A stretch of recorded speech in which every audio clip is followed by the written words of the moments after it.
Selma, que a Selma do seu pessoal. E também tem o Felipe, que está ali no ventre, sendo gerado para a honra e glória de Deus. Amém, igreja? Deus abençoe a vida dessa família. Bom dia para os amigos que eu não cumprimentei. Quero já avisar que essa não é a minha voz, tá? Vai ser um pouco melhor do que essa. Um pouco ruim, mas é um pouco melhor, entendeu? Queridos, eu desde já quero agradecer pelo convite que está ministrando a palavra do Senhor aqui nessa igreja.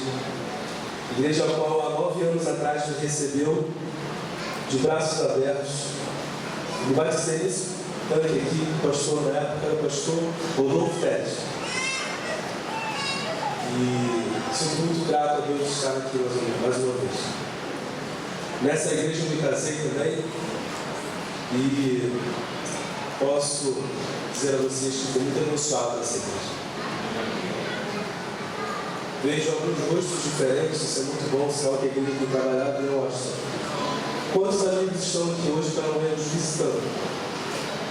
1, 2, 3, alguns irmãos atrás. Eu tenho certeza que vocês já foram bem recepcionados aqui. O grande diferencial dessa igreja é a recepção, é ou não é verdade? Que vocês possam continuar se sentindo à vontade no nosso meio.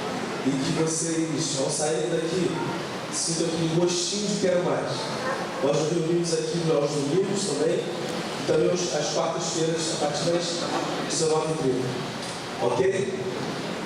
Abra sua Bíblia no livro de 2 Crônicas. Se você vê algum amigo que está sem Bíblia, por favor, compartilhe sua Bíblia com ele.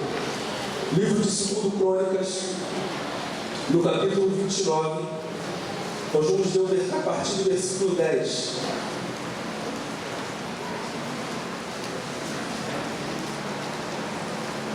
Segundo livro de Crônicas.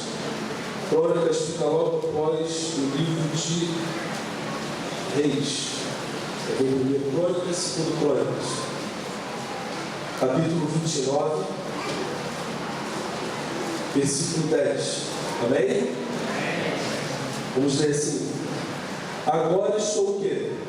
Resolvido a fazer aliança com o Senhor, Deus de Israel, para que se desvie de nós o ardor de sua ira. Mais uma vez, eu quero te convidar a fechar os seus olhos para falarmos com o Senhor. Querido Jesus que está nos céus, muito obrigado, Pai. Muito obrigado porque nós temos a certeza que as suas misericórdias se renovaram para nós durante essa manhã. Muito obrigado porque a gente ainda tem o privilégio de estar em sua casa.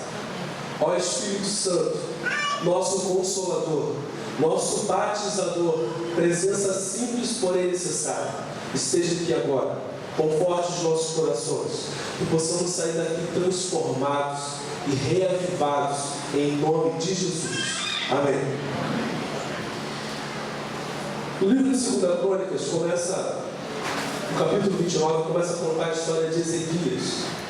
Ezequias era um filho herdeiro do rei Acaz.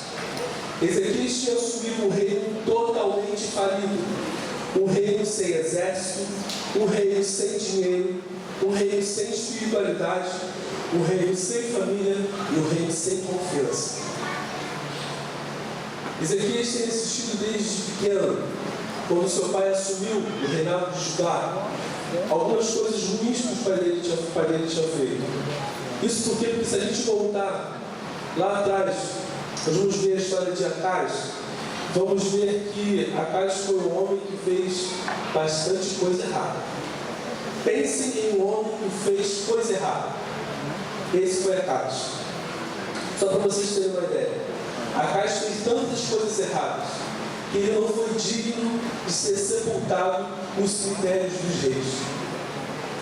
Agora imagina, a pessoa ser tão ruim que a família não quer que enterre o jazigo da família. Não, coloca em qualquer outro lugar, enterra com um monte de gente, mas não coloca aqui não. Imagina que ele ter feito isso com Acaz. Só para vocês terem uma ideia, irmãos, Acaz, ele entregou o Judá aos outros deuses. Ele se colocou nas mãos dos assírios, pedindo ajuda a eles e dando em troca os tesouros do templo.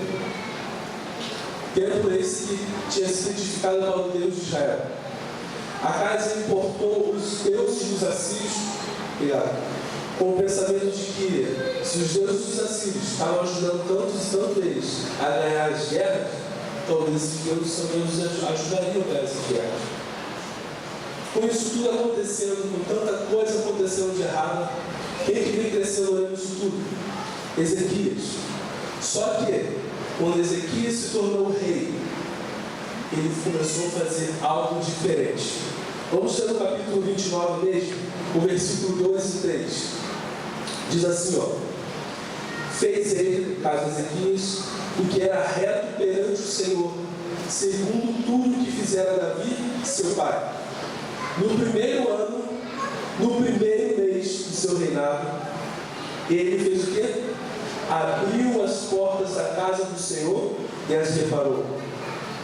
Isso me faz entender, queridos, que é o seguinte: eu só recebo a herança que deixam para mim se eu escolher aceitar. Você não precisa escolher aceitar a herança que deixaram para você. Não é porque seu pai foi alcoólatra que você vai ser um alcoólatra. Não é porque o seu pai foi um fumante que você vai ser um fumante. Não é porque os seus pais foram incrédulos que hoje você vai continuar sendo incrédulo como ele. Você pode escolher fazer diferente. A história de Ezequias me mostra que aquela tal síndrome de Gabriela, eu nasci assim, não morresse, está furada, está por fora. Porque não é porque eu nasci no pecado que eu vou morrer no pecado. Eu posso fazer diferente. Eu posso decidir fazer diferente. Amém por isso? E quando que a gente pode decidir fazer diferente? Quando? Hoje. Nós temos que decidir fazer diferente agora. Hoje. Sabe por quê? Porque o que Deus fez para me mostrar as coisas perfeitas, as coisas corretas, Ele já fez. Quando João tentou comparar o tamanho do amor de Deus para o mundo, o que ele falou? Porque Deus amou o mundo do tamanho pequenininho, do tamanho dessa igreja, ele não tinha como calcular. Então ele falou o seguinte: porque Deus amou o mundo de tal maneira, de forma incalculável. O que Deus fez por você e continua fazendo, Ele está ali. Mas existem momentos que você tem que tomar a decisão. Você precisa fazer a diferença. A decisão de mudança é de minha total responsabilidade. E o dia da mudança precisa ser hoje. Nós não temos que pensar em mudar amanhã, porque amanhã pode não existir para nós. Se Jesus voltar hoje para você, será que vai existir amanhã? Por isso que a decisão de mudar, a decisão de fazer diferença precisa ser hoje, agora. Depois de tomar a decisão de mudança, Ezequias começou a colocar a casa em ordem. Primeiro ele chamou os levitas e os sacerdotes para purificar o templo e para restabelecer o culto na casa do Senhor. Eu imagino que Ezequias deve ter chamado o povo: olha, vamos fazer o culto, nós estamos passando por alguns problemas agora, algumas dificuldades, nós não temos dinheiro, nós não temos exército, mas vamos cultuar o Senhor. Eu imagino que o Washington, ele falou agora que teve um apagão na casa dele. Washington, você saindo daqui vai ter alguma coisa diferente na sua casa ou o apagão vai continuar? Eu minha sogra lá, mas vai continuar. Ele veio aqui, mas não mudou nada. Mas eu tenho certeza que Deus já está trabalhando para fazer algo diferente. Ezequias chamou o povo para fazer o culto sem saber o que iria fazer, o que iria acontecer. Mas ele chamou o povo a cultuar. Eu imagino quando terminou o culto, o povo deve ter falado assim: rapaz, culto bom, pregador, redentor, né? Mas aí, a gente já tem dinheiro? Não. A gente já tem exército? Não. E aí, o que tem adiantado?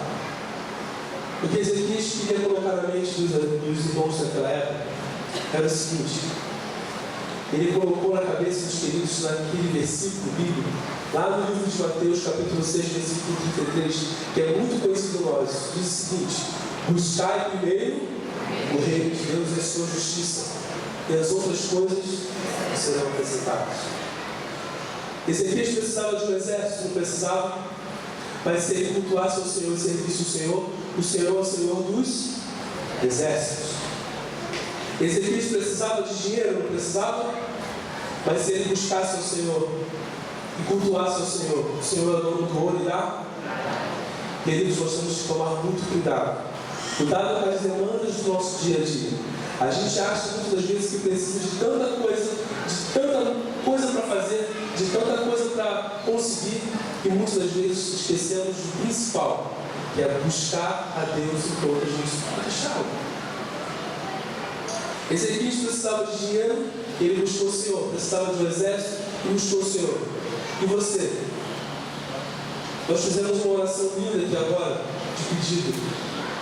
Eu sei que o seu coração pode estar vinculado hoje a chegar aqui nessa igreja, mas eu tenho certeza que a partir do momento que você colocou o pé nessa igreja, Deus começou a interceder e a olhar por você e quer fazer maravilhas sobre as coisas. Mas busca o Senhor. Quer resolução dos seus problemas? Quer resolução das suas dificuldades? Busque em primeiro lugar o Senhor, porque as outras coisas vos serão apresentadas.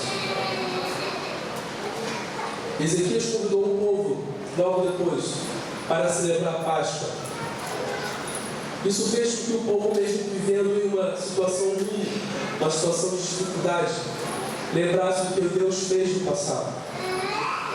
Isso me faz entender que todas as vezes que eu estiver passando por alguma dificuldade, eu tenho que lembrar do que Deus fez no passado na minha vida. Se eu começar a contar aqui para os irmãos as maravilhas que Deus fez em minha vida no passado e tem feito até hoje, a gente vai continuar a fazer uma semana de oração. Deus está pronto a fazer maravilhas em nossas vidas. Está pronto a nos abençoar a todo instante. Basta a gente tomar a decisão de seguir. No capítulo 31 de 2 Crônicas, Ezequias, no capítulo 1, versículo 5, ele traz de volta a conscientização do povo sobre a fidelidade com Deus. O povo já tinha perdido toda a esperança, toda a confiança no reinado. Agora imagine Ezequias tentando relembrar esse povo sobre a fidelidade deles com Deus, sobre os dízimos, sobre as ofertas. Agora imagine o povo pensando assim: agora a gente não tem de onde tirar. A gente não vai ter que dividir com Deus ainda. A gente não vai ter que dar uma parte para Deus. Eu falei em primeiro lugar que se você tiver que ter resolução dos seus pecados, dos seus problemas, perdão, você precisa fazer o quê? Se santificar. Em segundo lugar, seja fiel ao Senhor. O Senhor está pronto a te ajudar, mas seja fiel a Ele. Deus está pronto a nos abençoar, como eu falei, a cuidar de nós. A gente precisa ser fiel a Ele. A gente às vezes acha assim: mas o Senhor é o dono da parte, eu preciso tirar do meu bolso. Isso que você está devolvendo não é seu, pertence ao Senhor.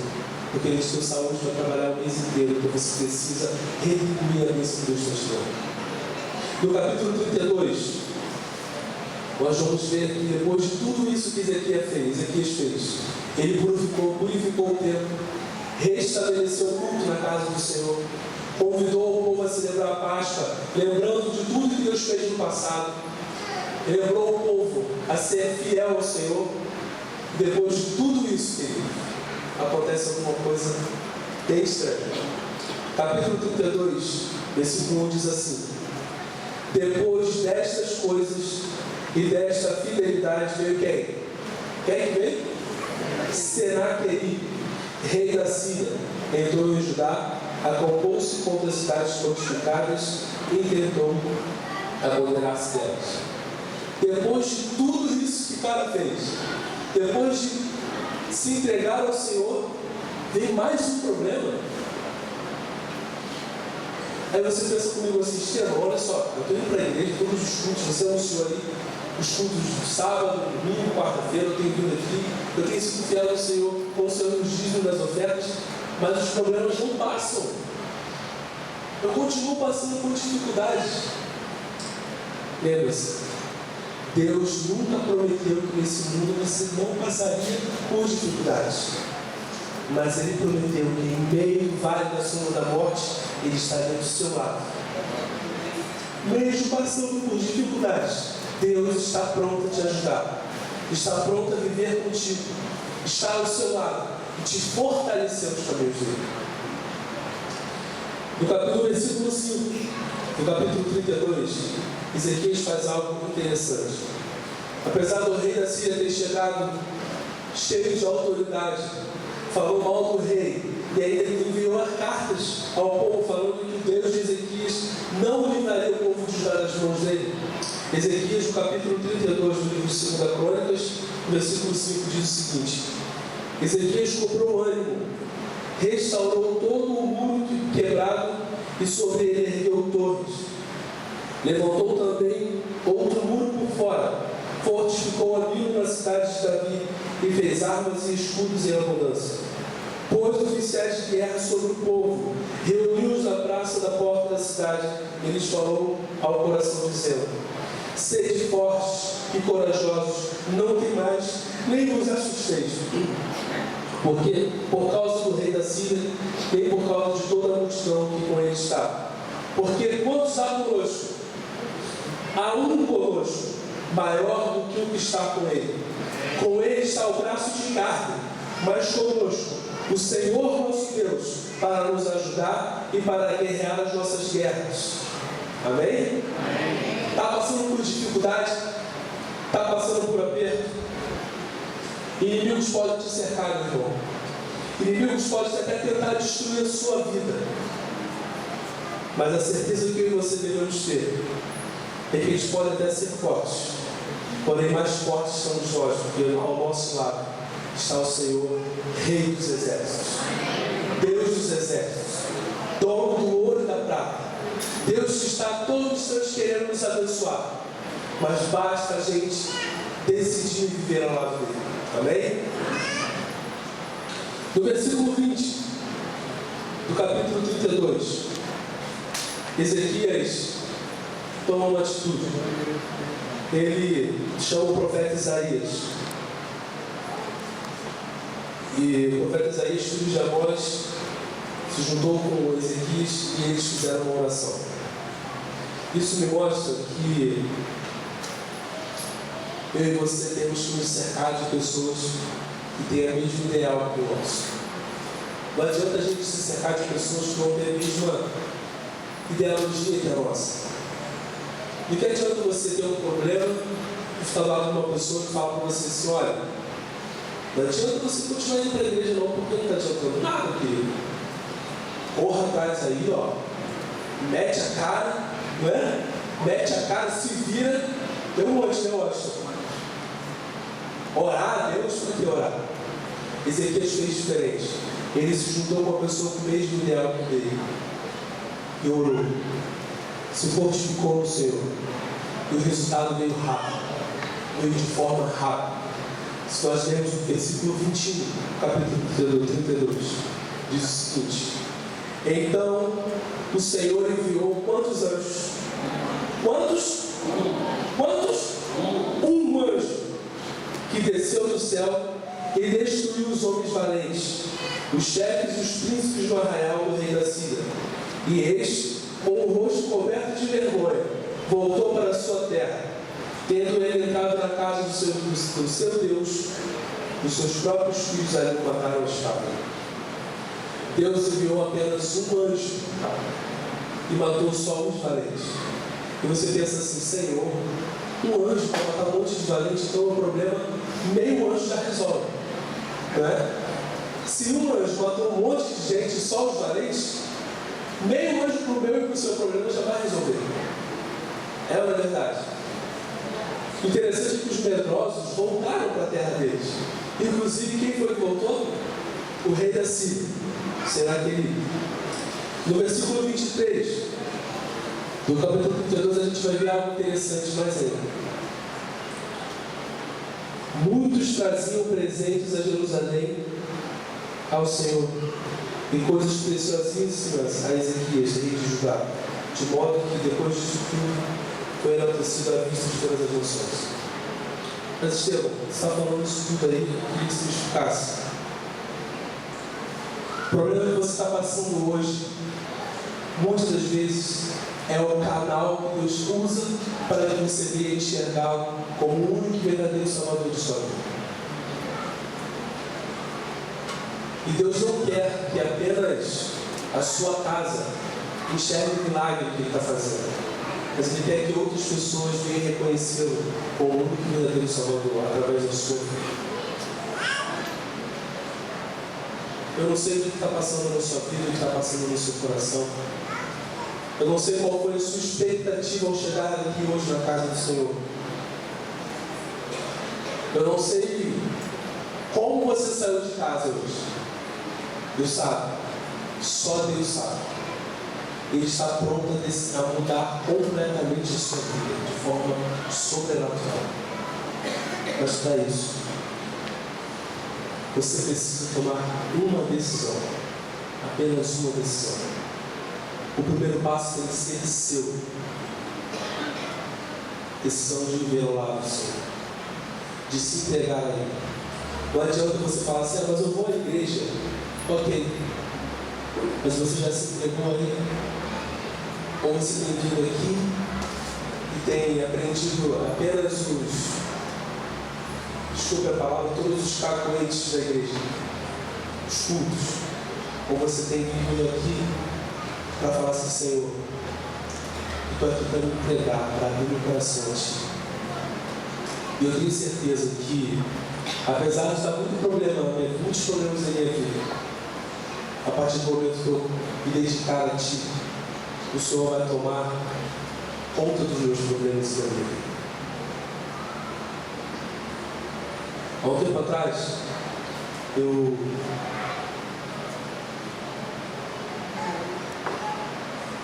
estava numa situação complicada, desempregado, preocupado porque não sabia o que fazer. Eu falei para a Selma que se ela me contasse que ela estava grávida, há 15 dias antes de eu conseguir um emprego, eu não saberia como eu iria receber essa notícia. E eu decidi fazer algo diferente. Ao invés de pedir ao Senhor, Senhor, por favor, me dá um emprego, Senhor, por favor, me dá um emprego, eu fiz ao contrário. Eu falei, Senhor, o que está faltando na minha vida? O que eu tenho que fazer, ó Pai? Porque eu não sei mais o que fazer sozinho. Foi quando eu abri essa palavra, eu entendi que Deus só iria me ajudar se eu tomasse a decisão de estar ao lado dele. Não que Deus seja um Deus de troca, mas a gente só consegue entender as bênçãos do Senhor quando nós estamos ao lado dele. Quando nós decidimos viver ao lado dele. Eu decidi mudar completamente a minha vida. E Senhor, se é isso que Ezequias fez e teve um resultado maravilhoso, eu vou começar a fazer isso agora. E comecei a buscar o Senhor. Eu posso contar nos dedos dos dias que eu comecei a fazer isso e veio o resultado. 20 dias. Eu buscando o Senhor, eu falei, Senhor, me ajuda. Eu quero te buscar. Me ajuda a entender a sua palavra. Me ajuda a entender os seus planos para a minha vida. E as coisas começaram a acontecer. Quando eu menos percebi, lá estava eu trabalhando. Você deseja a resolução dos problemas da sua vida? Tome uma decisão agora. Sabe por quê? Porque você pode colocar muitas coisas em primeiro lugar na sua vida. Sua casa, seus filhos, seu esposo. Mas se Deus não estiver em primeiro lugar na sua vida, meu amigo, não vai adiantar nada. Tudo que você fizer vai ser em vão. Porque Ele precisa ser o primeiro. Se Ele não for o primeiro, não tem como. A gente tem o hábito de, todo dia 31 de dezembro, né? A gente sai daqui do culto maravilhoso. Nós vamos ver esse ano. 31 de dezembro, fazendo o culto de encerramento do ano. E a gente faz assim, Senhor, olha, hoje é 31 de dezembro, então eu vou tomar uma decisão para dia 1º de janeiro fazer tudo diferente. A gente faz assim, dia 1º de janeiro eu vou começar uma dieta. Mentira, mas como é? Fala que vai começar. Eu vou começar a me exercitar, Eu vou começar a tratar melhor meu filho. E eu vou tomar uma decisão no dia 1º de janeiro de viver ao seu lado. Só que ainda falta muito tempo para o dia 1º de janeiro. Você pode fazer isso hoje. Você pode tomar a decisão de mudar hoje. Você pode fazer expiação dos seus pecados hoje. Você pode acabar com todos os problemas da sua vida com apenas uma decisão. Uma atitude, perdão. A decisão de viver ao lado do Senhor. E qual é a sua decisão hoje? É colocar as coisas em primeiro lugar ou colocar Deus em primeiro lugar na sua vida? É colocar as demandas que a vida tem te dado ou de colocar Deus em primeiro lugar na sua vida? Deus está pronto a te abençoar a todo instante. Mas Ele tem que ser o primeiro. O primeiro, Senhor. Tem um rapaz que vai cantar agora. E ele vai falar justamente sobre isso.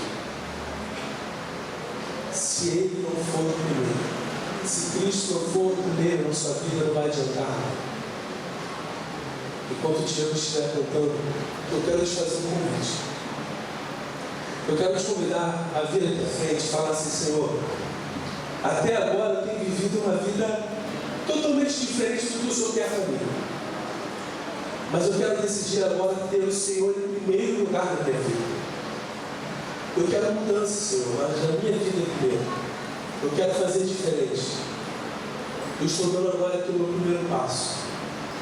Mas eu quero te pedir para vir aqui, não só para os irmãos verem, mas durante todo o tempo que você estiver decidindo, todo o universo estará intercedendo pela sua vida e pedindo ao Senhor por você. Permita que Deus seja o primeiro no seu coração e na sua vida. E se ao tomar essa decisão, vem aqui à frente, que a gente quer orar por você.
Pra mim, depende.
diferente.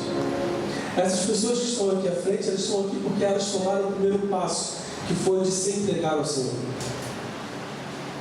Existe alguém que está ainda sentado, aí nas cadeiras, que ainda quer vir aqui à frente?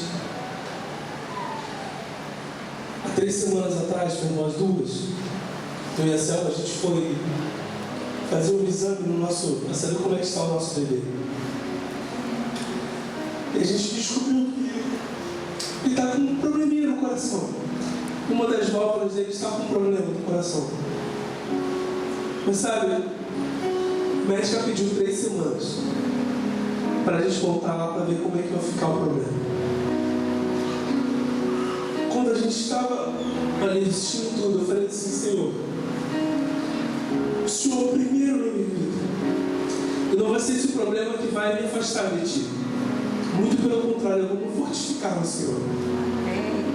Apesar de eu estar Te buscando, apesar de eu estar dizimando e ofertando a minha vida a Ti, eu continuo com dificuldades, mas eu acredito que o Senhor está ao meu lado e está ao lado da minha família. Você está passando por alguma dificuldade?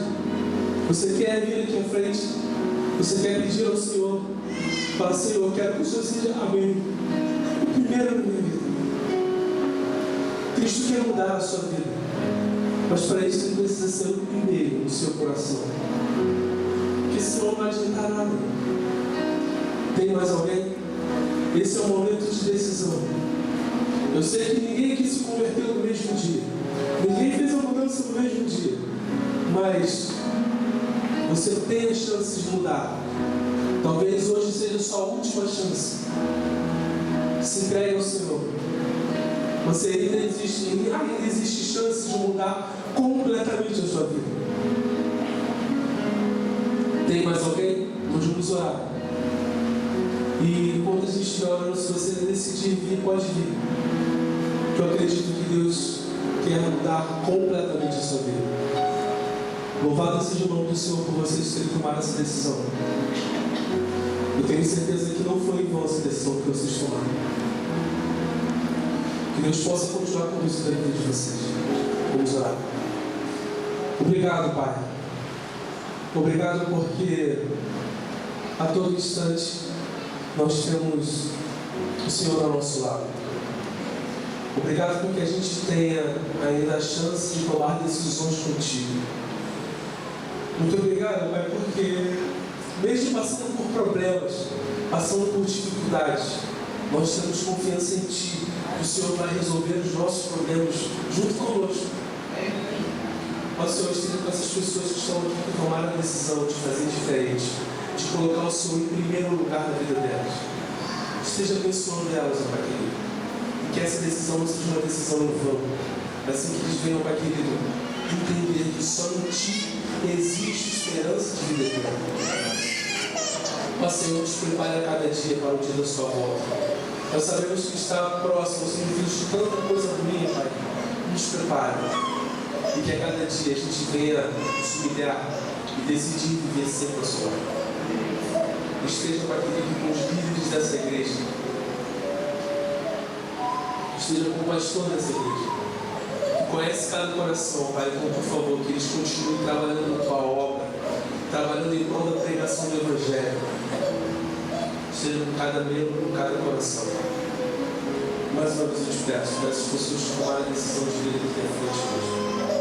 Eu tenho certeza que não foi o despertador que tocou hoje que eles vieram aqui, mas foi o seu Santo Espírito que tocou no coração delas, e elas aceitaram estar aqui. Então, por favor, Pai, conduza a vida dessas pessoas. O Senhor venha tirar, Pai querido, qualquer rancor que estiver no coração delas ainda, qualquer tristeza, que o Senhor venha transformar esse coraçãozinho de pedra no coração de carne, que venha receber as suas bênçãos. Nos leve de volta para os nossos lares com a bênção dos seus santos anjos, e que possamos sentir a todo instante a sua presença. É o que te pedimos, em nome de Jesus. Amém. Deus possa abençoar vocês. Lembre-se, amanhã às 19h teremos tudo aqui. Sua presença será bem-vinda.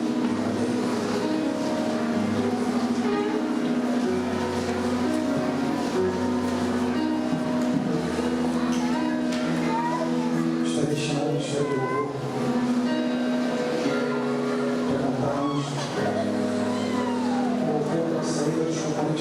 forma. Vamos cantar mais uma vez esse louvor, água viva, que nós possamos beber essa água diariamente.